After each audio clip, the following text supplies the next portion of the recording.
이번에는 여러분들이 아주 다양하게 또 질문을 남긴 게 있어요. 그래서 병원에 갈까 말까 뭐 애매하게 생각하시는 분들의 질문을 위주로 해서 답을 드리도록 하겠습니다.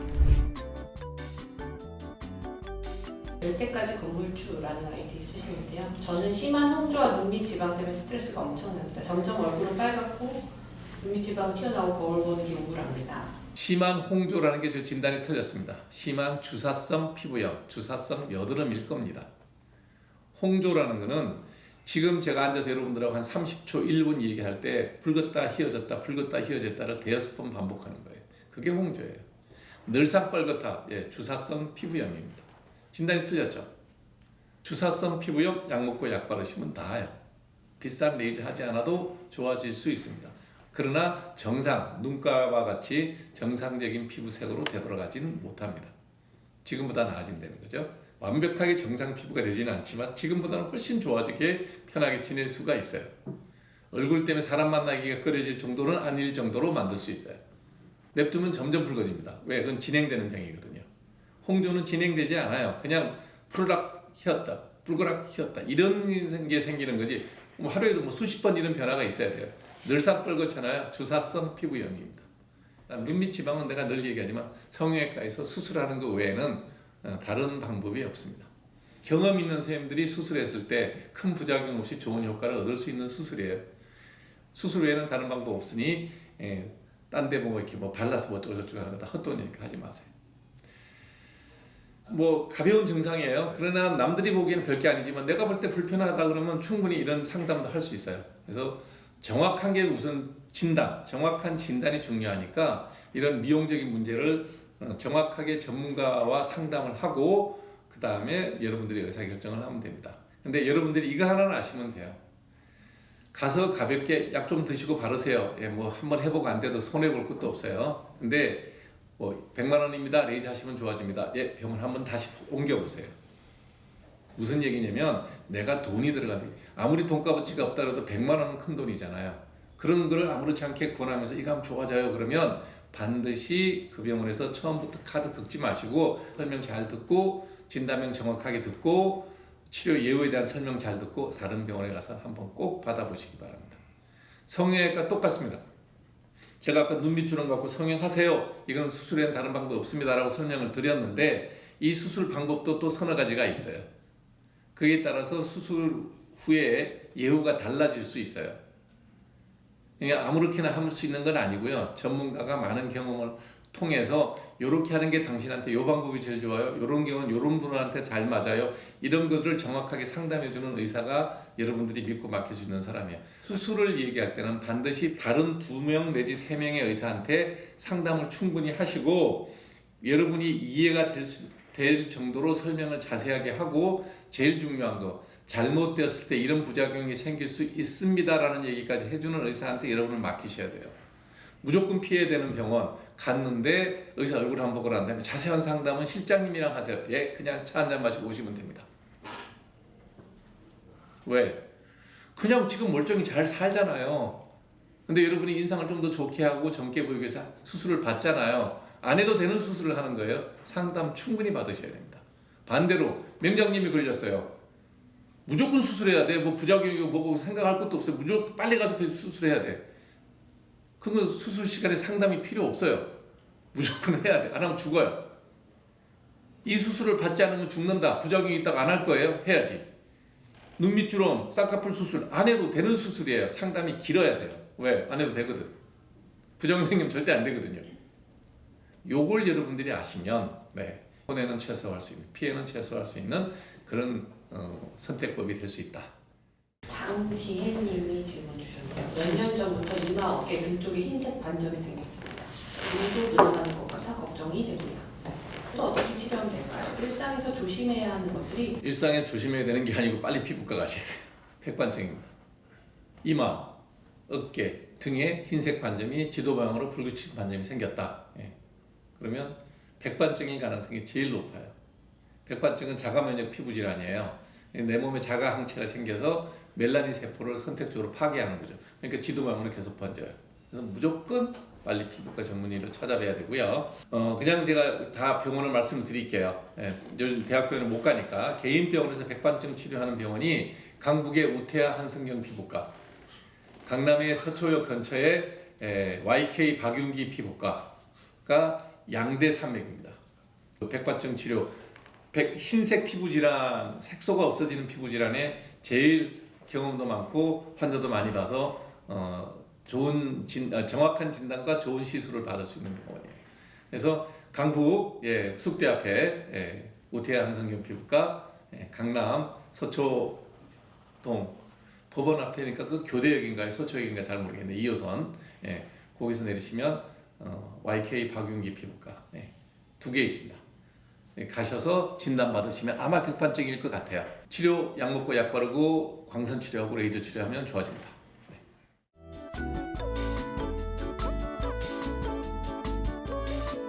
얼굴이나 입가에 백반증이 생겼다. 이게 백반증의 종류가 크게 세 가지가 있어요. 하나는 전신에 다 생기는 제너럴라이즈 타입, 전신형이 있고, 그 다음에 또 하나가 뭐냐면 입 주위, 코 주위, 눈 주위, 손끝, 발끝에 생기는 이런 백반증도 있어요. 뭐 이게 섞여 있는 경우도 있지만 대개는 구분이 돼요. 그 중에서 제일 예후가 안 좋은 게 입가에 생긴 백반증이에요. 여기. 치료는 뭐 일반적인 백반증 치료와 똑같아요. 약 먹고 약 바르고 광선 치료하고 레이저 치료하고 마지막에 피부 이식 수술까지 해요. 근데 얼굴에서 이런 데 생긴 백반증은 치료 잘 돼요. 약만 발라도 좋아져요. 신기해요. 뺨에 백반증이 생겼다. 6달 약 바르면 싹 좋아져요. 아주 쉬워요. 다리에 0.5cm 정도 빨간 것이 발작적으로 가렵고 커지는 것 같아 피부과에 갔더니 사막이라고 해서 냉동 치료를 했어요. 상처가 나오면서 또 가렵고 두꺼워져서 2달 후 냉동 치료를 다시 하고 또 2달 지나니 또 가려워져요. 다리에 0.5cm 정도의 빨간 것이라고 그랬어요. 사막이 안 빨갛습니다. 살색입니다. 발작적으로 가렵다. 사막이 절대 가렵지 않습니다. 커지는 거 사막일 가능성이 있어요.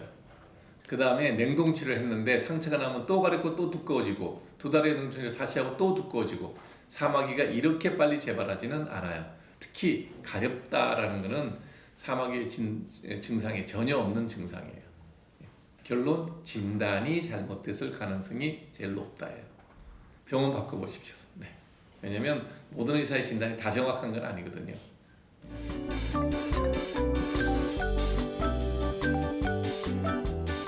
CLCL님이 편편사마귀를 진단할 수 있다고 생각하십니까? 거꾸로 제가 묻는 거예요. 자기가 생각할 때는 편편사마귀라고 생각할 수 있지만 실제로 편편사마귀 피부과 전문의가 봐도 놓치는 경우가 되게 많아요. 그러니 저 진단이 반드시 옳을까에 대한 반문을 제가 해보는 거예요. 그 무슨 질환이 됐든 그게 환자분의 피부 건강에 치명적인 해를 주는 경우는 아니니 무조건 병원 가야 될 이유가 없죠. 그러나 본인이 그걸 보고 뭔가 이상하다 그러면 병원에 와서 진단을 받아야 말이죠.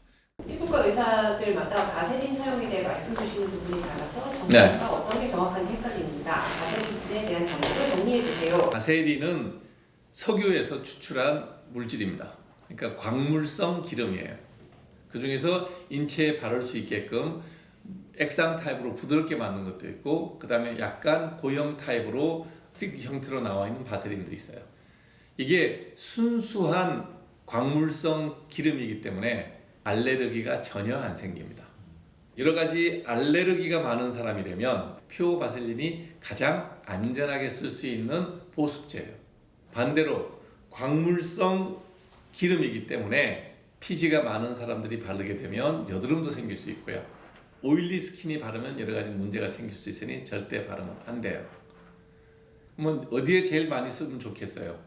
피지가 전혀 안 나오는 자리, 입술. 챕스틱에 바셀린 많이 들어있어요. 그 다음에 어린 아이들이나 이런 아이들 만들 때 바디 오일에 바셀린 들어있어요. 그런 정도로 쓰지 성인이 얼굴에 바셀린을 바른다? 그럼 피지가 많기 때문에 피부 트러블을 일으킬 개연성이 많죠. 그래서 입술에 챕스틱, 그 다음에 몸에 기름이 잘 안 나오는 팔다리에 바디 로션을 바를 때 바셀린 오일 이런 건 좋아요.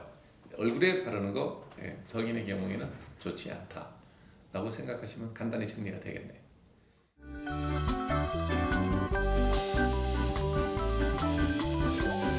얼굴에 생긴 모낭염은 그게 여드름입니다. 약 먹고 약 바르면 됩니다.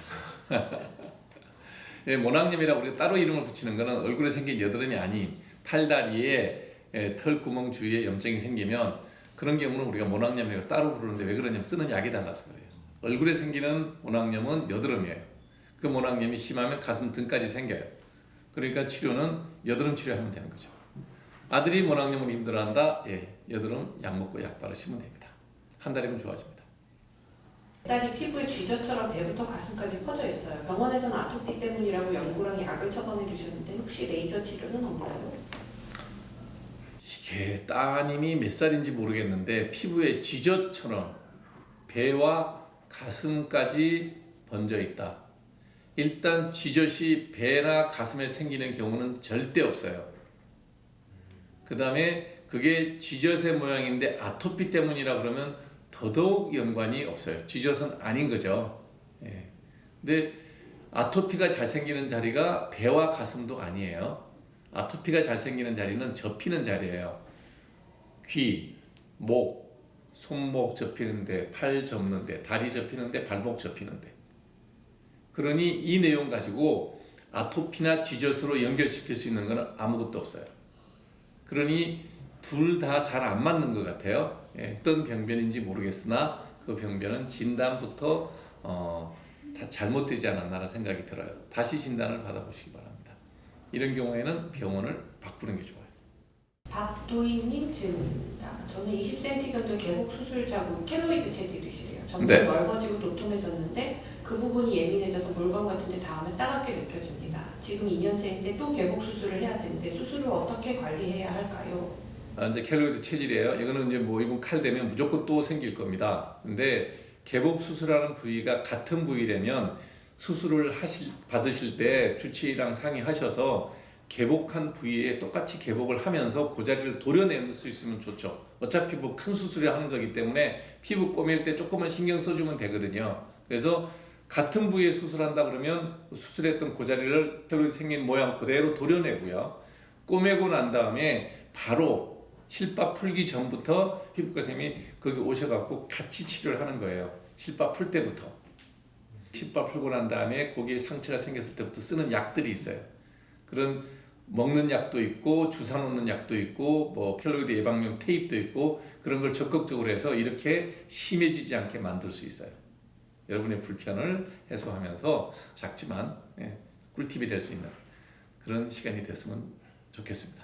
지금까지 고지식함의 함익병이었습니다. 고맙습니다.